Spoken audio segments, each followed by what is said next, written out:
The smell of disinfectant and death clung to everything in Mom's bedroom, even after we'd opened every window in the house. I'd been breathing it for 3 months straight, watching her fade away one laboured breath at a time. My name is Yolanda, and I killed my social life at 28 to become a full-time caregiver. 10 years later, I was about to learn what that sacrifice was really worth. Yolanda, honey! Mum's voice was barely a whisper that Tuesday morning. Her hand felt like tissue paper when she grabbed mine. Promise me something. Anything, Mum. When they come for this house, you remember what we talked about. You remember the papers we signed. I squeezed her fingers gently. I remember. She died that Thursday at 3:47 a.m. I was holding her hand, humming the lullaby she used to sing when I had nightmares. The hospice nurse said it was peaceful. I said it was overdue. The funeral was exactly what you'd expect. Small, quiet. Mum's church friends filled the first 3 rows, whispering about how devoted I'd been, how I'd given up everything to care for her. They weren't wrong. Todd and Andrea showed up 20 minutes late, dressed like they'd just stepped out of a corporate boardroom. Todd wore a navy suit that probably cost more than I'd spent on groceries in 6 months. Andrea clicked across the funeral home floor in heels that announced her arrival to everyone. Sorry we're late, Todd said, not looking sorry at all. Flight got delayed. Andrea kissed my cheek with the warmth of a business handshake. You look tired, Yolanda. When's the last time you slept? About 3 years ago, I said. They sat in the front row like they belonged there, like they hadn't missed every single doctor's appointment, every sleepless night, every moment that mattered. Todd's wife Ruby patted my shoulder once and whispered, She's in a better place now. I wanted to ask her how she'd know, since she'd visited exactly twice in 10 years. After the service, people lingered in the parking lot sharing memories. Mrs. Patterson from next door hugged me tight and said, Your mother was so proud of you, dear. She talked about you constantly. She talked about all of us, Andrea said smoothly, appearing beside me like smoke. Mrs. Patterson's smile faltered. Oh, well, yes, I'm sure she did. But we all knew better. The next morning, I was sitting at Mom's kitchen table, my kitchen table now, I guess, drinking coffee from her favourite mug when Todd and Andrea walked in without knocking. We need to talk, Andrea said, settling into the chair across from me like she owned it. Todd pulled out his phone and started scrolling. We've already contacted a realtor. Market's good right now. We should be able to move quickly. I took another sip of coffee. Move quickly on what? The house, obviously. Andrea's voice had that lawyer edge to it. We need to get it listed within the next few weeks. The sooner we sell, the better the split. Split? Todd looked up from his phone. 3 ways. Equal shares. That's fair, right? I set down my mug carefully. And where exactly am I supposed to go? You'll figure it out, Andrea said. You're resourceful. You managed to live here rent-free for 10 years. Rent-free? I repeated the words slowly. Is that what you call it? Look, Yolanda, we know this is hard. Todd's voice took on that condescending tone he'd perfected in business school. But Mum's gone now. You can't just stay here forever. We're giving you 30 days, Andrea added. That's more than generous. I stared at them both. My brother, who'd called exactly 6 times in the past year. My sister, who'd sent flowers for Mum's birthday but couldn't be bothered to visit for Christmas. They sat there in their expensive clothes, dividing up the house where I'd spent a decade wiping drool and changing adult diapers, and holding our mother's hand through panic attacks at 2 a.m. 30 days, I said. 30 days, Andrea confirmed. We'll handle all the paperwork. You just need to pack up your things. Todd was already back on his phone. Ruby found a great staging company. They can have this place looking perfect in a week. You might want to check the equity first, I said quietly. They both looked at me.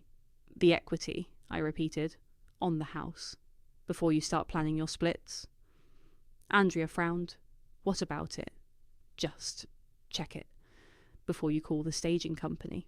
Something in my voice must have registered because Todd's fingers stopped moving on his phone screen. Yolanda, what aren't you telling us? I stood up and rinsed my mug in the sink, taking my time. Behind me, I could hear Andrea's chair scraping against the floor. I'm not telling you anything, I said, turning back to face them. I'm just suggesting you do your homework before you start spending money you might not have. That's when I remembered the moment in the hospital, 3 weeks before Mom died. The notary, the papers, Mum's shaky signature next to mine. And the look in her eyes when she whispered, "They think you're weak, honey. Let them keep thinking that." The next morning, I heard Todd on the phone in the living room, his voice carrying that fake friendly tone he used with clients. "Yes, we'd like to get an equity report on the property. No, the owner passed away recently. 3 beneficiaries, equal split." I stayed in the kitchen, making toast I didn't want, listening to him paint a picture of a simple inheritance. Clean, profitable, easy. "What do you mean there might be liens?" His voice sharpened. "No, we weren't aware of any outstanding debts." Andrea appeared in the doorway, coffee in hand. "What's he talking about?" "Bank stuff," I said, buttering my toast with deliberate slowness. "Yolanda," she sat down across from me, "is there something we should know about Mom's finances?" "You could ask Todd. He's the financial consultant." "I'm asking you." I took a bite of toast. "Mom paid her bills. That's all I know." Todd walked into the kitchen, phone pressed to his ear.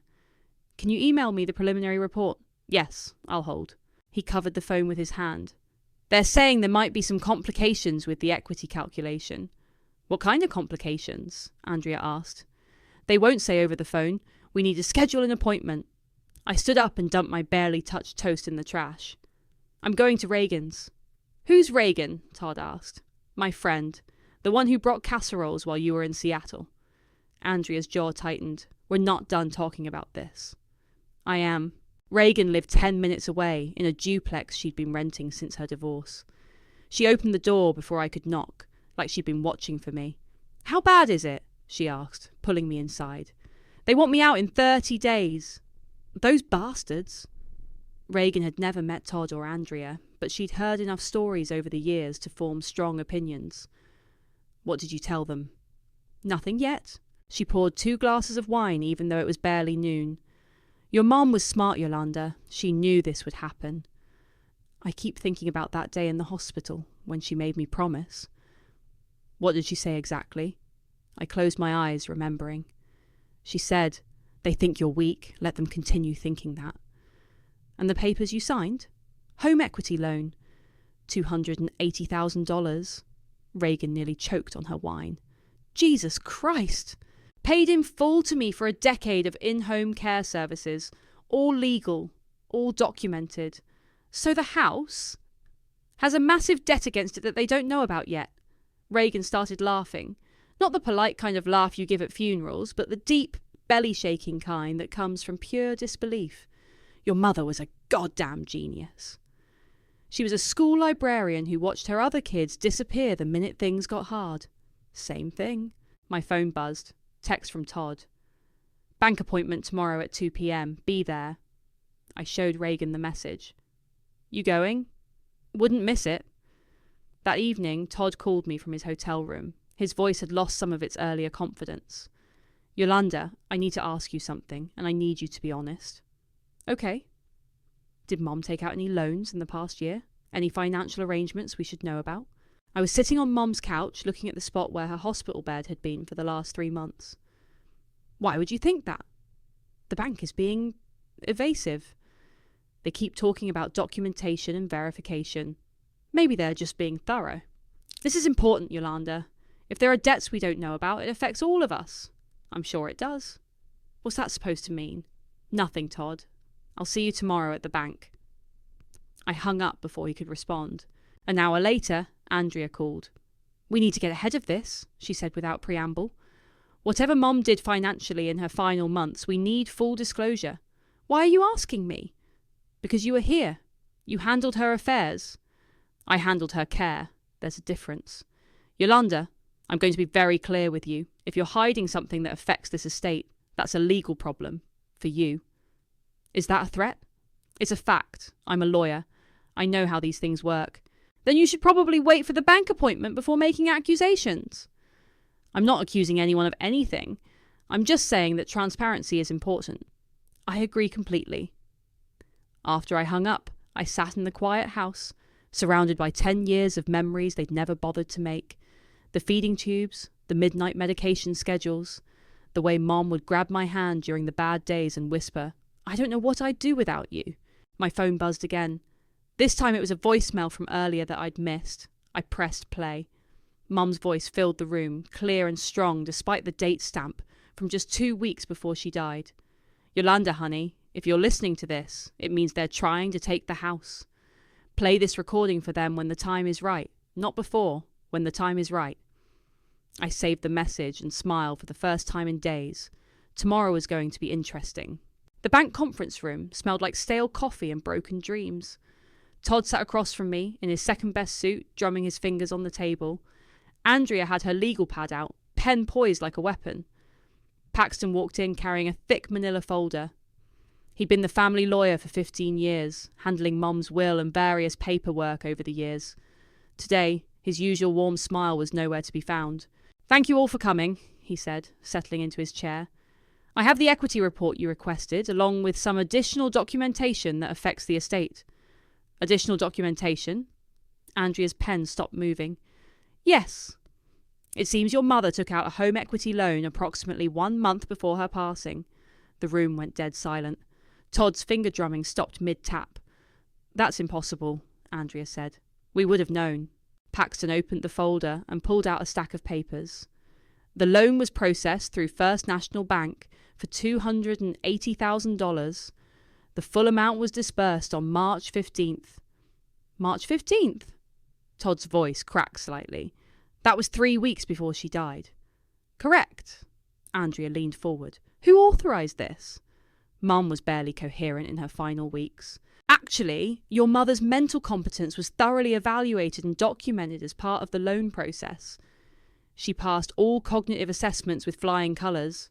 Paxton slid a medical evaluation across the table. Andrea grabbed it, scanning the pages with increasing intensity. "This says she was completely lucid. Alert and oriented ×3. "She was," I said quietly. The morphine helped with pain, but it didn't affect her mind until the very end. Todd was staring at the loan documents like they were written in a foreign language. $280,000. Where did the money go? Paxton pulled out another set of papers. The loan was paid out in full to Yolanda for in-home care services rendered over the past decade. The explosion was immediate. "What?" Andrea shot to her feet. "That's fraud." "It's not fraud," Paxton said calmly. "It's payment for services rendered, all properly documented and legally executed." Todd's face had gone pale. "Yolanda, what the hell is this?" "It's exactly what it says. Payment for 10 years of full-time caregiving. You can't manipulate a dying woman into..." "I didn't manipulate anyone." My voice stayed level. "Mum made this decision herself." Andrea was pacing now, her heels clicking against the linoleum. "This is elder abuse. Financial exploitation. I'll have this overturned in court." "On what grounds?" Paxton asked.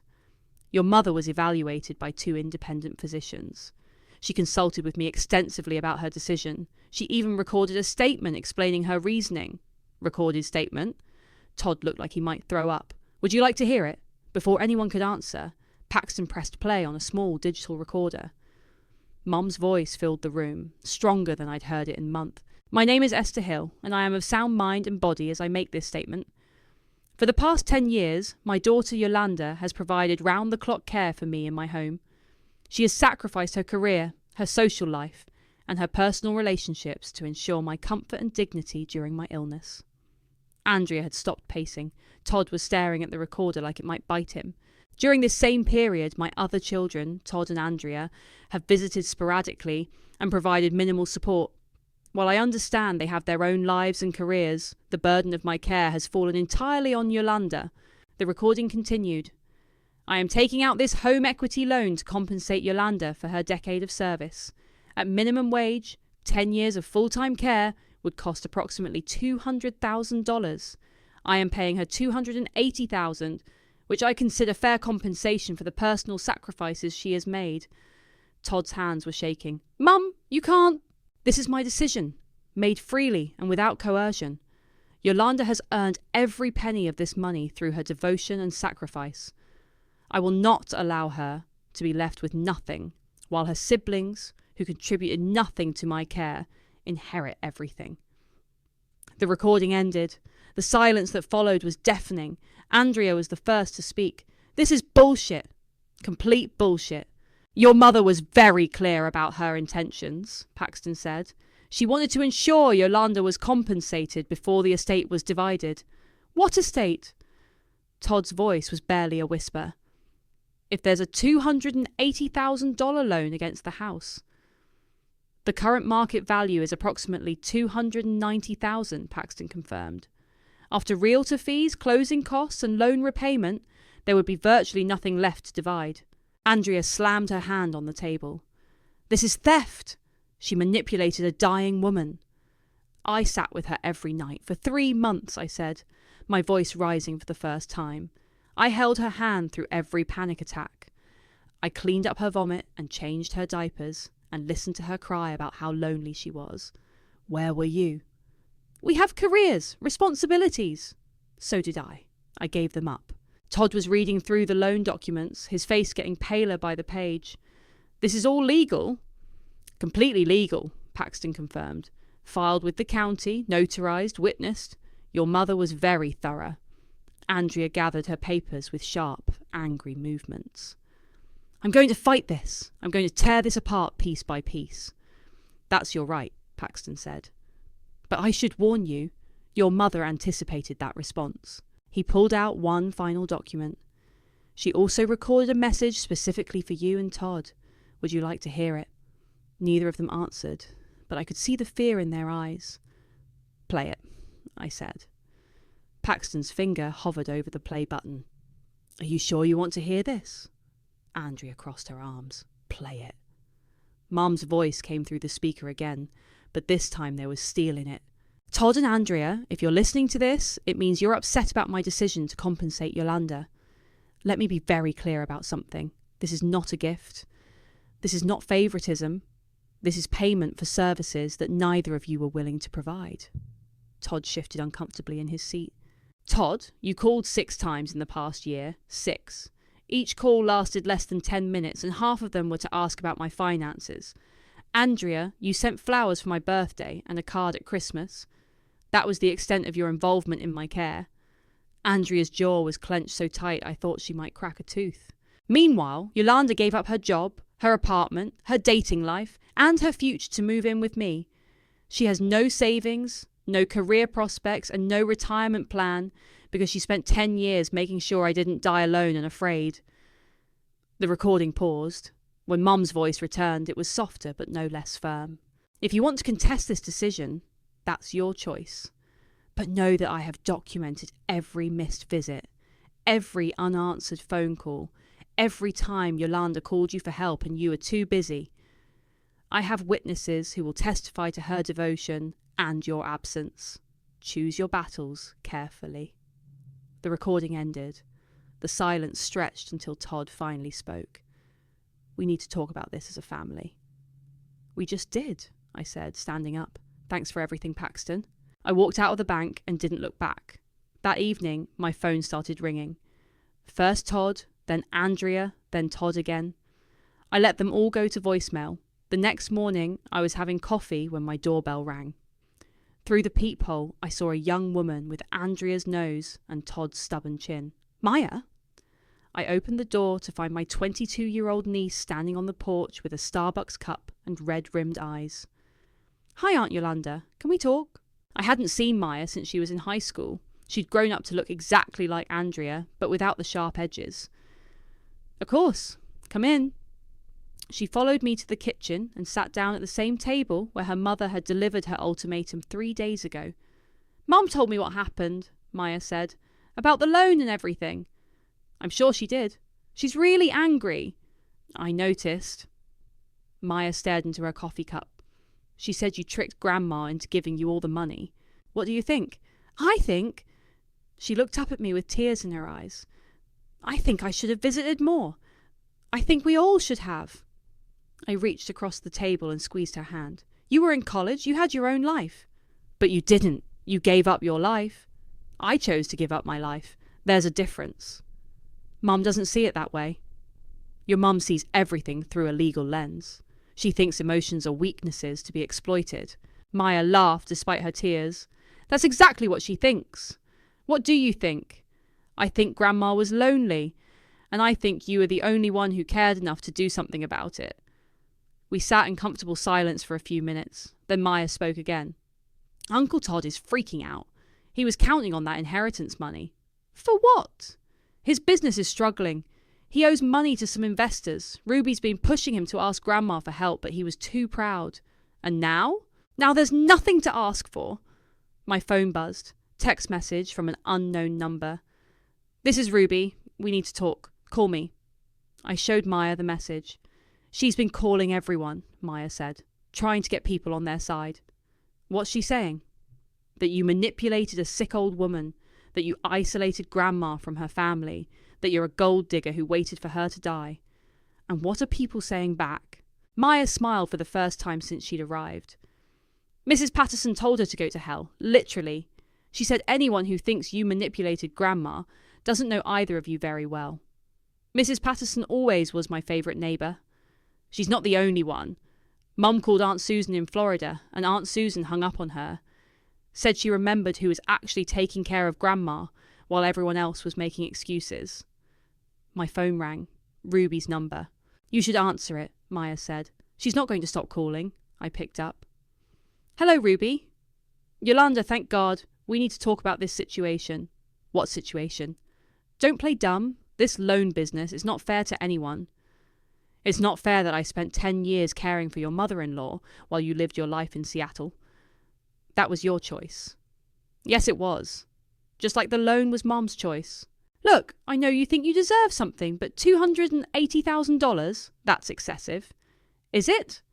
What's the going rate for a decade of your life?" "We could work something out, a compromise, maybe 50,000. That's more than fair." I looked at Maya, who was shaking her head vigorously. "Ruby, I'm going to say this once. The loan is legal. The money is mine. And if you or Todd or Andrea want to fight it, you're welcome to try." "You're being unreasonable." "I'm being compensated. There's a difference." I hung up and immediately got a text from Andrea. "We need all of Mom's financial documents. Tonight. Before this gets legal." I showed Maya the message. "She's scared," Maya said. "Really scared." "Good. She should be. What are you going to do?" I smiled and pulled out my phone.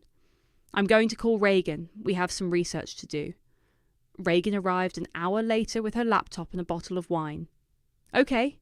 What are we looking for?" "Probate filings. Andrea had to submit paperwork to the court when Mum died. I want to see what she reported." "You think she lied?" "I think she's desperate. And desperate lawyers make mistakes." We spread out on the living room floor like we were cramming for finals. Reagan pulled up the county probate records while I gathered every financial document I could find. "Here it is," Reagan said, turning her laptop toward me. "Estate of Esther Hill. Filed by Andrea Walker, attorney for the estate." I scanned the documents. "Look at this. She listed the house value at $290,000. That's accurate, right?" "Yes, but look at the debt section." Reagan leaned closer. "It's blank. She didn't report any outstanding loans. Because she didn't know about the equity loan when she filed. So she certified to the court that this was a complete and accurate inventory of the estate. If she knew about a massive debt and didn't report it, that's a problem." Reagan scrolled through more pages. "Wait, there's an amended filing from yesterday, after our bank meeting. She added the loan information, but look at the date stamp on the original filing. She submitted it 2 days after your mum died. The loan was already in effect by then. So she should have known about it. Or she should have done her due diligence before filing." My phone rang. Paxton. "Yolanda, I need to ask you something confidential. Did Andrea know about the loan before yesterday?" "I don't think so." "Why?" "She's claiming she was never informed of any financial arrangements your mother made. But I have records showing I sent her copies of all estate-related documents 3 weeks ago, including the loan paperwork. Including everything." She signed for the certified mail. Reagan was making frantic hand gestures. I put the phone on speaker. "Paxton, what does that mean exactly?" "It means she either didn't read the documents I sent her, or she chose to ignore them when filing with probate court. And that's potentially problematic. The court requires complete disclosure of all assets and debts. If she omitted the loan information to make the estate appear more valuable..." "That's fraud," Reagan whispered.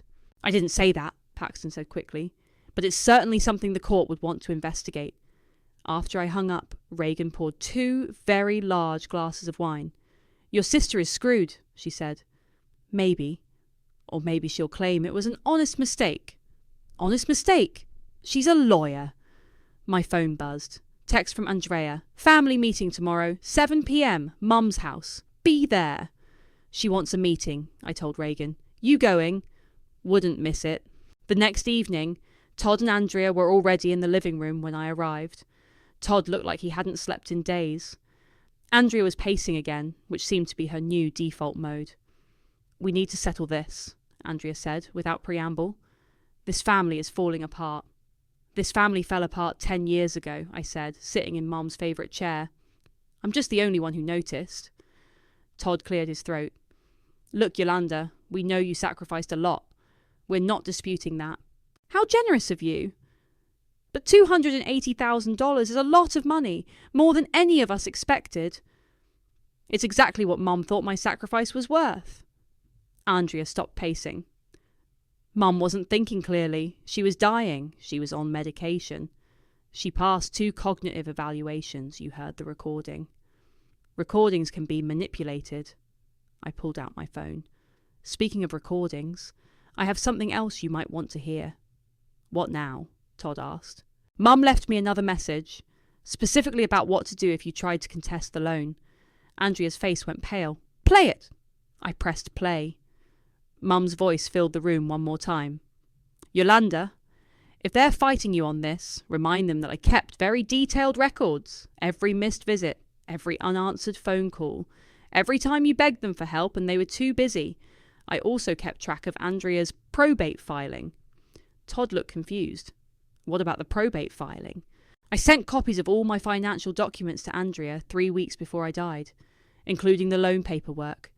If she filed with the court without including that information, she committed fraud. The room went dead silent.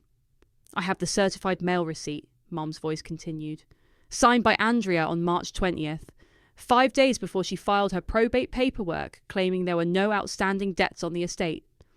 Andrea sank into the couch like her legs had given out. That's impossible, she whispered. The receipt is in my jewellery box, Mum's voice said. Top drawer, right side, along with copies of everything I sent her. I stood up and walked to Mum's bedroom.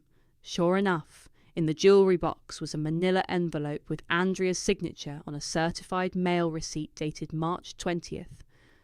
I brought it back to the living room and dropped it on the coffee table. So, I said, settling back into Mum's chair, anyone want to talk about fraud now? Andrea stared at the certified mail receipt like it was a death sentence. Her hands were shaking as she picked it up. I get a lot of mail. I don't remember every piece of paperwork. You don't remember a certified letter from your dying mother's lawyer? I asked. I was busy. I had cases, deadlines. You had time to file probate paperwork, though. Todd was reading over her shoulder. Andrea, your signature is right there, March 20th. I know what my signature looks like. So you did receive the documents? She set the receipt down carefully. I may have received them, but I didn't have time to review everything thoroughly. You certified to the court that your filing was complete and accurate, I said. Without reviewing the documents, it was a mistake, an oversight that made the estate look $280,000 more valuable than it actually was. Andrea stood up abruptly. I'm not going to sit here and be accused of fraud by someone who manipulated our dying mother. I didn't manipulate anyone. But you might want to call your malpractice insurance. She grabbed her purse and headed for the door. I'm done with this. I'm done with all of it. Andrea, wait, Todd started. No, I'm not going to let her destroy my career over this bullshit inheritance.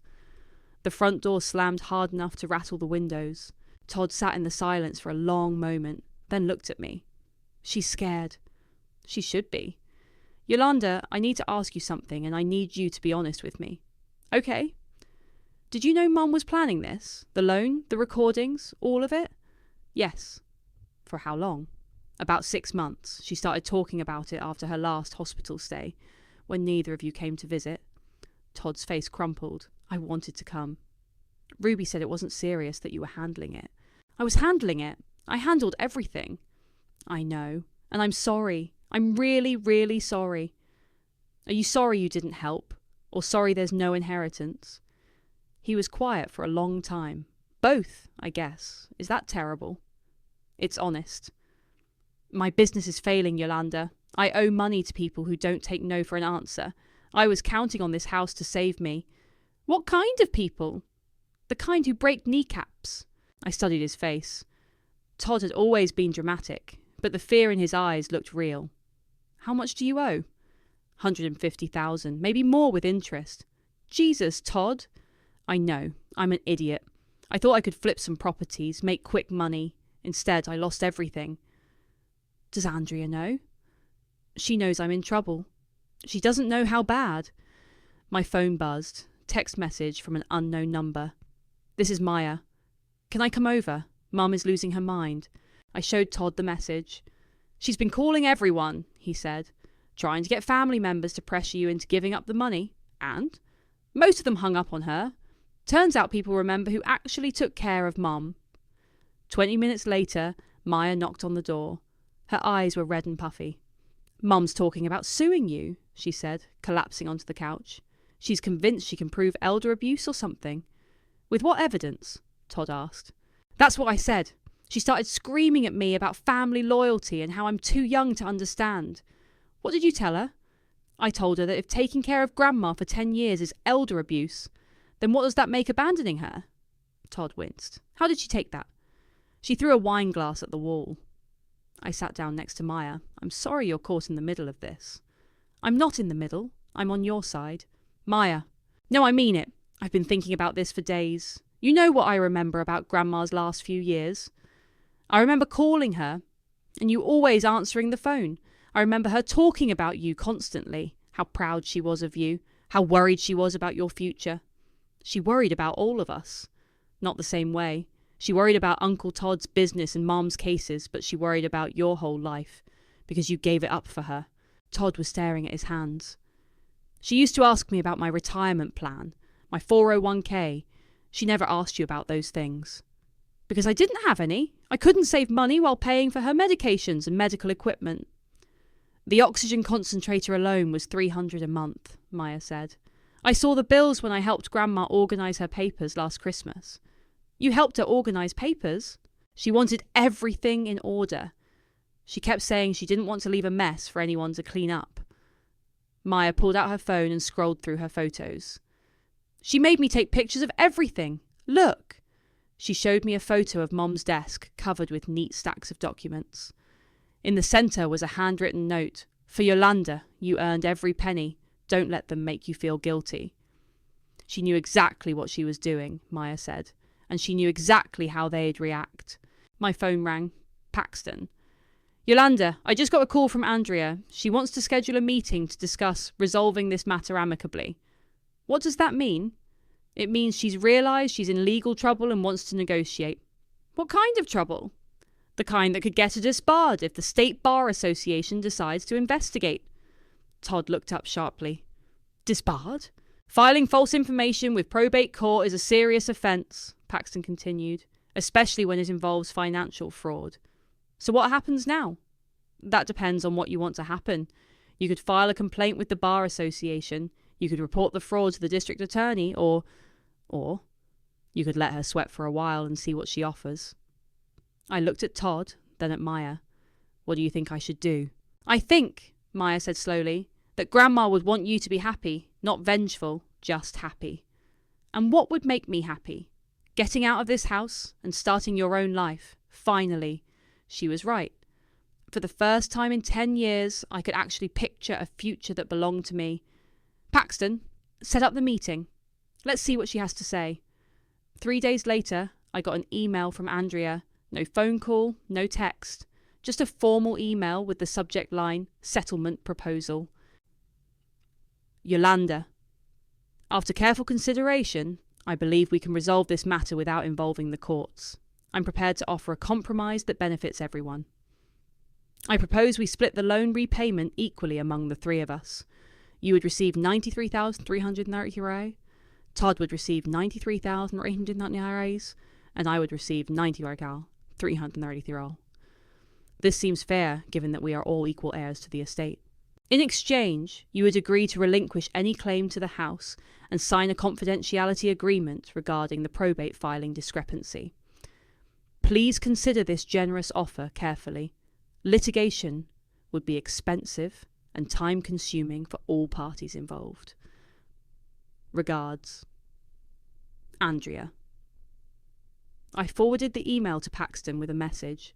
You think I should respond or just frame it? He called me back within an hour, laughing. She's desperate, he said. This email is basically an admission of guilt wrapped in legal language. How so? She's offering you money to sign a confidentiality agreement about her discrepancy. That's not something an innocent person does. So what do I do? Whatever you want. You hold all the cards now. That evening, Reagan came over with Chinese takeout and a bottle of champagne. We're celebrating, she announced, setting the food on the kitchen counter. Celebrating what? Your freedom. When's the last time you made a decision based on what you wanted instead of what your mum needed? I thought about it. Probably college. Exactly. So what do you want now? I want to get out of this house. I want to live somewhere with a view. I want to wake up in the morning and not immediately think about medications and doctor appointments. Then do it. It feels weird, like I'm abandoning her. Reagan grabbed my shoulders. Yolanda, your mum didn't give you that money so you could stay trapped in this house forever. She gave it to you so you could have a life. I know, it's just what? I keep thinking about what she said in the hospital, about how I postponed my life for her. And? She called the money my severance pay, for a life postponed. Reagan smiled. Smart woman. She knew you'd feel guilty about moving on. I've been looking at apartments online. There's this place near the beach. 2 bedrooms, big windows, balcony overlooking the water. Sounds perfect. It's expensive. You have $280,000. I know, but nothing. Buy the damn apartment. The next morning, I called the realtor about the beachside condo. By afternoon, I'd put in an offer. By evening, it was accepted. Todd called while I was signing the paperwork. Yolanda, I heard about Andrea's email. You're not actually considering her offer, are you? Why would I consider it? Because she's family. Because this whole thing is tearing us apart. Todd, this family was torn apart 10 years ago. I'm just the only one who's been trying to hold it together. I know, and I'm sorry, but maybe we could work something out, just between us. What kind of something? I'm in real trouble here. These people I owe money to, they're not patient. If I could just get 50,000, maybe 75, I could buy myself some time. To do what? To figure something out. To get back on my feet. And then what? You'll disappear for another 10 years until the next crisis. That's not fair, isn't it? He was quiet for a long moment. What if I promised to stay in touch? To be a real brother? Todd, I don't want your promises. I want you to be safe, but I can't save you from your own mistakes. So that's it? You're just going to let me get my legs broken? I'm going to live my life. Finally. You should try doing the same. After I hung up, I sat in Mum's kitchen one last time, looking around at the place that had been my entire world for a decade. The medical equipment was gone, but I could still see the ghost of the hospital bed in the living room, the spot by the window where Mum liked to sit and watch the birds. My phone buzzed. Text from Maya. Saw your apartment listing online. It's beautiful. When do you move? Next month, I texted back. Can I help you pack? I'd like that. Mom's still talking about suing you. Let her talk. She filed for bankruptcy yesterday to avoid taking on the house debt. I stared at the message. Andrea, who'd spent her whole career helping rich people get richer, was now broke because she'd tried to cheat me out of money I'd earned. How do you feel about that? Maya texted. I thought about it for a long time before responding. I feel like karma doesn't knock. It just writes checks. That night, I sat down at my laptop and started typing. The words came easily, like they'd been waiting inside me for years. 10 years ago, I moved in with my dying mother to take care of her. My siblings lived their lives while I gave up mine. When she died, they tried to kick me out and steal the house. But my mum was smarter than they thought. I wrote for 3 hours, telling the whole story, every detail, every betrayal, every moment of quiet revenge wrapped in legal paperwork. When I finished, I read it over once, then hit publish on the Reddit post. Within an hour, it had 1,000 upvotes and hundreds of comments. People sharing their own stories of family betrayal and caregiving sacrifice. People cheering for my mum's brilliant planning. People calling my siblings exactly what they were. By morning, it had gone viral. My phone was buzzing constantly with notifications, but I turned it off and went for a walk on the beach near my new apartment. For the first time in 10 years, I felt free. The Reddit post exploded overnight. 20,000 upvotes, 3,000 comments. Someone had cross-posted it to 6 different subreddits and it was trending on Twitter under Chicken Karma is Real. My phone wouldn't stop buzzing, so I finally turned it back on while unpacking boxes in my new apartment. 47 missed calls, most from numbers I didn't recognise, but 3 from Todd and 12 from Andrea. The first voicemail was Todd, his voice shaky. "Yolanda, what the hell did you do? People are calling my office. They know my name. Please call me back." The last one was Andrea, barely controlled rage. "You vindictive bitch. You've destroyed my reputation. Take that post down immediately, or I'll sue you for defamation." I deleted all the voicemails without listening to the rest. Maya knocked on my door an hour later, carrying coffee and a huge grin. "You're famous," she said, handing me a cup. "Mum's having a complete meltdown." "Good." "She's been calling everyone she knows, trying to get them to pressure you into taking the post down. And most people are telling her she got what she deserved." We sat on my new balcony, watching the waves crash against the shore. The apartment was everything I'd dreamed of, bright, airy, with a view that stretched to the horizon. "How many people have read it?" I asked. Maya checked her phone. "Over 1 million. It's been shared on Facebook about 50,000 times. Jesus. There's a whole thread of people sharing their own caregiving stories.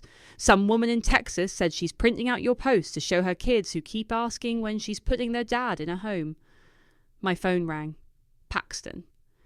"Yolanda, I need to ask you something. Did you change any names in that post?" "No." "Why?" "Because Andrea's law firm just put her on administrative leave pending an investigation." "Investigation into what?" "The State Bar Association received over 200 complaints about her conduct in the past 24 hours. People are calling for her to be disbarred." "Will she be?" "Probably."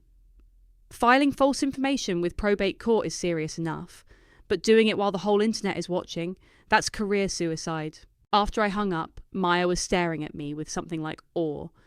"You didn't just get revenge," she said. "You ended her career. She ended her own career. I just told the truth." "Still, that's pretty hardcore." "Your mom spent her whole life using the law to hurt people. Now the law is hurting her back." "What about Uncle Todd?" "What about him?" "His business partners saw the post. They're demanding immediate repayment of his loans." And he doesn't have the money." I sipped my coffee and watched a seagull dive for fish. "That's not my problem anymore. He's family. Family doesn't abandon you when you need them most." Maya was quiet for a while. Then she said, "I'm proud of you." "For what?" "For finally putting yourself first. That evening, I was making dinner when someone knocked on my door.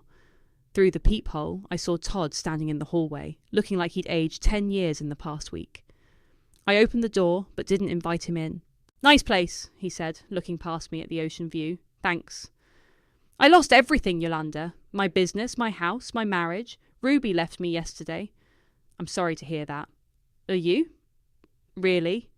I'm sorry you're hurting. I'm not sorry you're facing consequences. The people I owe money to, they found me. I'm in the hospital." For the first time, I noticed the bruises on his face, the way he was holding his ribs.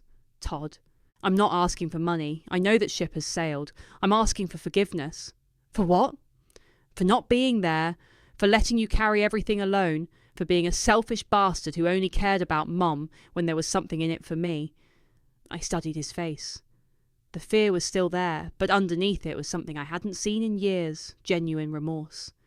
"I forgive you," I said. "Just like that?" "Just like that. But forgiveness doesn't mean I'm going to save you."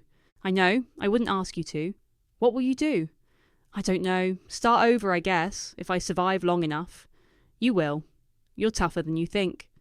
He smiled sadly. "Not as tough as you." I had a good teacher. Mum? Mum.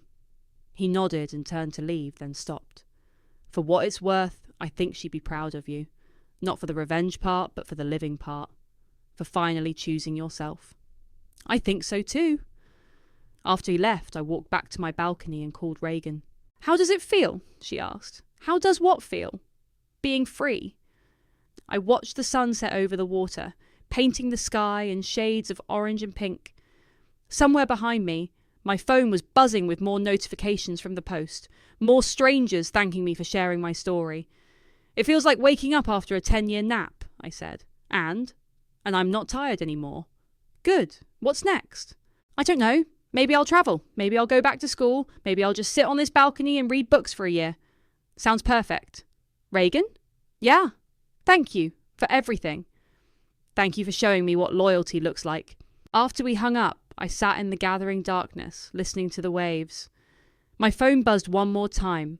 A comment on the Reddit post from someone named Caring Daughter 47. Your mum sounds like she was an amazing woman.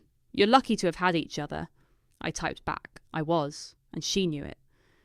Then I turned off my phone and went inside to make tea in my own kitchen, in my own apartment, in my own life.